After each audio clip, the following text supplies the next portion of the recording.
సరిగ్గా 4 ఏళ్ల క్రితం అధికార వైసీపీ దౌర్జన్యకాండకు నిలువెత్తు నిదర్శనం మాచర్ల దాడి ఘటన. టీడీపీ నేతలపై జరిగిన దాడిని ప్రతి ఒక్కరూ ఖండించారు. మాకు ఎదురొస్తే ఇలానే ఉంటుంది అంటూ జరిపిన దాడిపై విపక్షాలు భయాందోళన వ్యక్తం చేశాయి. ఈ ఘటన జరిగిన నాటి నుంచి నిందితులకు శిక్ష పడాలి అనే ఏకైక లక్ష్యంతో దాడికి గురైన న్యాయవాది పారా కిషోర్ న్యాయ పోరాటం చేస్తున్నారు.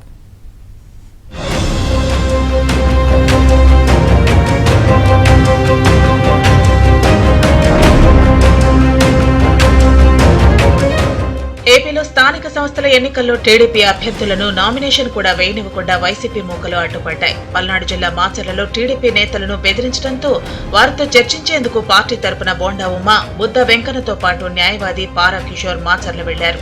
అయితే వీరు వస్తున్నట్లు ముందుగానే తెలుసుకున్న వైసీపీ మూకలు మాచర్ల ఊరి బయటే దాడి చేశారు.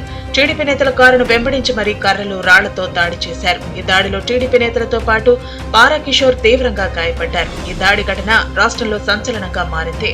తమకు ఎదురొస్తే ఇలాగే జరుగుతుంది అంటూ సోషల్ మీడియాలో హెచ్చరికలు కూడా చేశారు.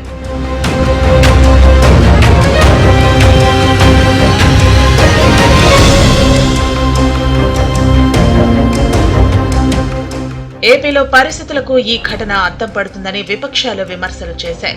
అయితే ఈ ఘటనపై పోలీసులు వ్యవహరించిన తీరు మాత్రం విమర్శలకు దారితీసింది. దాడి చేసిన వారిపై లోపభూయిష్టంగా ఛార్జ్షీట్ దాఖలు చేశారు. ఈ ఘటనపై సీబీఐతో విచారణ జరిపించాలని హైకోర్టులో పారా కిషోర్ పిటిషన్ దాఖలు చేశారు. ఈ పిటిషన్పై సీనియర్ న్యాయవాదులు పోసాని వెంకటేశ్వర్లు, పి వివేక్లు వాదనలు వినిపించారు. దీనిపై వాదనలు విన్న హైకోర్టు న్యాయమూర్తి కింది కోర్టు కేసుపై స్టే విధించారు. అలాగే దర్యాప్తు చేసిన పోలీసులకు నోటీసులు జారీ చేశారు.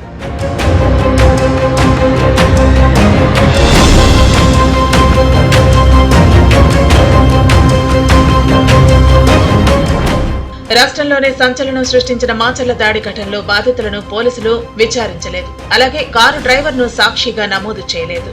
ఈ దాడికి కుట్రదారులు ఎవరనే కోణంలో దర్యాప్తు జరగలేదు. దాడిలో ముద్దాయిలు, నేరాంగీకారం, పోలీసుల రిపోర్టు, న్యాయవాది స్టేట్మెంట్ ప్రకారం 30 మంది వరకు పాల్గొన్నారు. అయితే వారెవరనే కోణంలో దర్యాప్తు జరగలేదని తన పిటిషన్లో పారా కిషోర్ పేర్కొన్నారు. దాడిలో తాను తీవ్రంగా గాయపడినప్పటికీ రక్తంతో తడిచిన బట్టలను పోలీసులు స్వాధీనం చేసుకోలేదని, చివరికి తనకు చికిత్స చేసిన డాక్టర్ను కూడా పోలీసులు విచారించలేదని పిటిషన్లో పేర్కొన్నారు. దాడిలో ధ్వంసమైన కార్ల ఫోటోలు కూడా పోలీసులు తీసుకోలేదన్నారు. అధికార పార్టీకి చెందిన కుట్రదారులను తప్పించే విధంగా పోలీసులు ఛార్జ్షీట్ ఉందన్నారు. ఈ కేసును సీబీఐతో దర్యాప్తు జరిపించాలని, ఘటనకు పాల్పడిన వారితో పాటు కుట్రదారులను కూడా శిక్షించాలని హైకోర్టును పారా కిషోర్ అభ్యర్థించారు.